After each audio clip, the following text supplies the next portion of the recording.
बौद्ध जिला पलटि सबुज चहर गंता घर।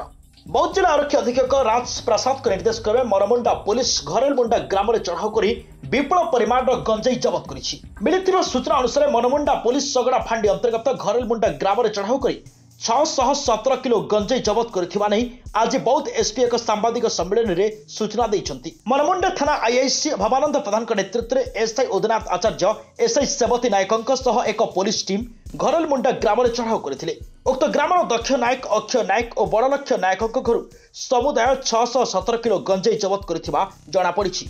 पुलिस को देखि 6 अभियुक्त फेरार मारी पुलिस पक्षर सूचना मिली। अभियुक्त मानक खूब शीघ्र गिरफ कर एसपी कहते। आज सांबादिक सम्मेलन में एसडीपीओ कुलदीप मीना आईआईसी भवानंद प्रधान और अन्य पुलिस कर्मचारी उपस्थित थे। क्रेडिबल इनफॉरमेशन आसाला कि घरेलमुंडा गाँव में सागड़ा फांडी भितर अंतर्गत गोटे जगार बड़ क्वांटिटी गांजा रखा अच्छी और सेठी घरेलमुंडा गाँव में जो 3टा घर अच्छी सेठी गांजा गुड़ा अच्छी। तो आमे गोटे team leaded by IIC Manmunda पठाइली और सेठी आमार गोटे बड़ो सीजर होइछि 6 क्विंटल 17 केजी 617 केजी सीजर होइछि और जार घर भितरे गंजा आमे पाइलु। तांकर नाम हैला दक्ष नायक अक्षय नायक एमाने एबे फरार अछन और बड़ लखा नायक। तीन जन घर रू 6 क्विंटल 17 केजी गंजेई बाहर आमे तांके खोजुछि बहुत शीघ्र माने अरेस्ट भी होइजिबे। आमार गत मास रे बड़ बड़ सीजर होइछि मनमुंडा थाना द्वारा पाखापाखि सबू केस मिसी करे 1400 केजी उपरे गंजेई सीजर होइछि। एथरे आमार गोटे सीजर रे एथरे गोटे मोटरसाइकिल भी सीज होइछि।